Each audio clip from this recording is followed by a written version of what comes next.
Dan's doing a great job, senior linebacker for us.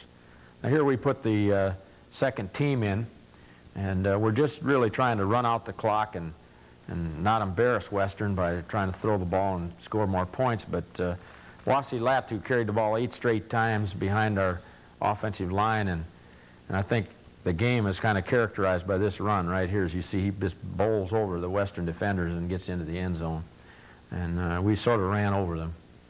Right, and there we see the final, 37-3, and right. Happy Al Molde walks off the field there. Right. Wasi Latu, we ought to maybe say something about him there. He's a junior college transfer that's come from California, and we haven't, obviously, with Marable and Pitts, been able to get him in there. Right. But at the end of the game, he's done pretty well a couple times. He really has. Wasi's picking up on our offense and getting more confidence as he goes along, and he really likes to play, and he's a great kid, a real popular team member, and I was just real pleased to see him score a touchdown and be able to carry the ball as much as he did. Right. One thing we ought to say about our offensive line, we already talked about third down conversions, which obviously they have a hand in, but Peyton early in the year was getting sacked maybe 3 or 4 times a game. In the last 4 games, it's been averaging less than 1 a game, or maybe 1 a game. He's really, they haven't been getting to him at all. Right. That's a credit to our offensive line. They're really doing a great job of that, of protecting our quarterback, and also Peyton is moving around back there real well and stepping up in the pocket and throwing the ball when someone occasionally does get loose, which happens with any team. But our offensive line is really doing a great job. You can see when people do blitz, they don't try to come through the line, they go around the line. And all kinds of creative schemes to try to get people off the edge. Western took a defensive lineman out of the middle and put him over on the edge for that sole purpose, try to get some pressure.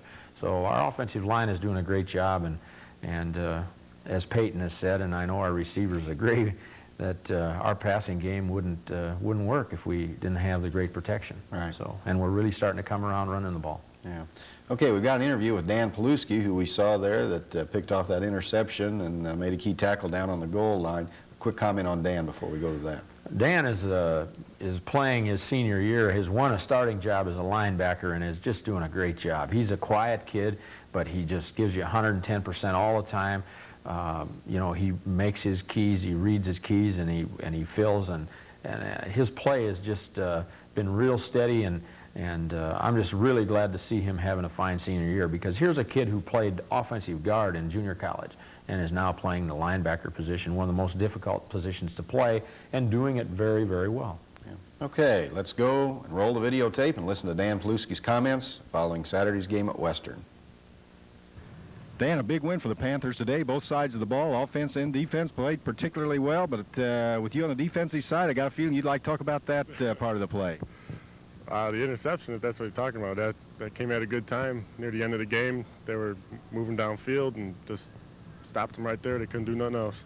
Yeah, they didn't really get a touchdown all day. They got close once, but all they got was a field goal out of it. I know you guys always like to see a shutout, but did you expect that? The shutout, or we wanted a shutout, but they were on the goal line there, and that's one of our strongest points is goal line defense, and we've been playing real well there. I thought this was maybe the best defensive game of the year for the Panthers. What did you guys think, or after the game, what was said in the locker room? I don't know if it's the best, but we did play well defensively. They had a few first downs there and that, and a few long passes, but we had a good day offensively too, I thought. Let's talk about Dan Paluski's play. You've been starting an inside linebacker all year, and before the season started, even though we knew you were going to play a lot, I don't know if you really expected to start. Well, in the spring, Jeff was hurt, so I moved up right in there, me and Bill, and then coming in the fall, Bill had some injuries, and Jeff came back up, and the injuries were hampering Bill, so they kept me in there, and I've been playing well, me and Jeff, and well, Bill's been playing well too now. We've been moving in and out, me and Bill. Any part of your game you think's better than any other part? Probably my pass drops. That's been pass drops. Well, that's what they told me in the spring and that, and last year. Got to work on the reads and on the runs a little bit. The defensive line's done a great job. We're not giving up much yardage on the run. Altogether today, Western only got 57 yards. Pat on the back for that crew. There you go. Yeah, we got a tough defensive line too. Jakovic and Thomas and Parker. Got some hefty boys there that know how to play. Dan, I know you like weightlifting. I think earlier this year, or last spring, you won an award of some kind. Let's talk about that. It was All-American Strength and Fitness, or Strength and Conditioning. It's just for my strength and conditioning test scores. They nominated me, and I made it. Obviously, you didn't just come down to Eastern and start lifting weights. You've always done it, but have you done it more and more since you've gotten here? Yeah, well, after high school, I took a couple years off and then started working out because I was a little light and started putting some weight on, some solid weight, and got into it, like working out. You said after high school you took a couple of years off. Then you went to Thornton Junior College. Is that correct? Yeah, that's right. Thornton Community College. I played offensive guard both years there. Did you walk on here, or did the coaches recruit you? No, they recruited me out of junior college. Where else did you consider going? Northern Iowa and Murray State, Moorhead. There are a couple others. What attracted you to the Eastern? The location and the people, campus. I knew they had a solid football team, and that's where I wanted to go. Last year you didn't play quite as much. Was it a tough transition coming from a junior college to a four-year program? It wasn't so much the junior college to there. It was from me playing offensive guard and learning the linebacker position. That's what it was. So you didn't play linebacker in junior college? No, I played a little bit of defensive end and nose guard, and that was it. They just put me in there because they knew I wanted to play linebacker, put me in there at the end of the season to get a little bit of defense on my side. So you didn't have any problem switching from the line back to one of the backer positions? Just my reads, I think. Like I said, my pass drops, they came along pretty well. What did the team say after the big win today in the locker room? Bring on the Bears. And the Bears, you mean Southwest Missouri? We go on the road another time. That's another homecoming down there. I thought that might be a fired-up Western team today, but didn't seem to be any more so than any other opponent, so that doesn't seem to be a factor. Oh, I didn't. They came out hitting in the first quarter, but then after that, I just think they didn't want to play. They didn't want to play with us anymore. I thought the defense really set the tone today. We forced Albert Brown to fumble on that kickoff, and you know, that was a big play that got us going. Yeah, that was sweet. You know, he really didn't get hit, I didn't think. He just kind of coughed up the football. I think somebody reached in and grabbed it out. We stress on digging the football out and swarming, and we've been doing well with that too. And we created some turnovers out there, and like you say, you got that one interception. I believe that's your second or third of the year. Second, yeah. I had one last week. In that one game there, a few back, you had 3 fumble recovers, 2 for the opponents, and then you fumbled one of ours to save it. That had to feel pretty good. Yeah, that was, like I said, we swarm. That's one thing we emphasize real lot is swarming to the ball, and if everybody's around there, there's no way they're going to get the ball back. Southwest Missouri, have you seen anything at all on them, of film? Talked to the coaches about them at all?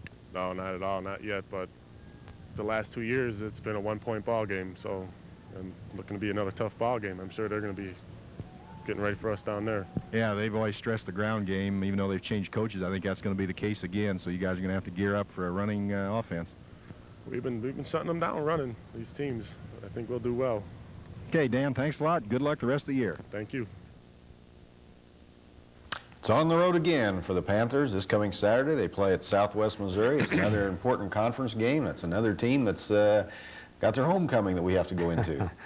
The task doesn't change. It's just the site, Dave. So really we have to make the long journey to Springfield, and hopefully we can play as well as we have. I'm confident that we will, and Southwest Missouri is always a good football team. They've defeated Jackson State and the team that beat us, Illinois State, so we certainly can't take them lightly.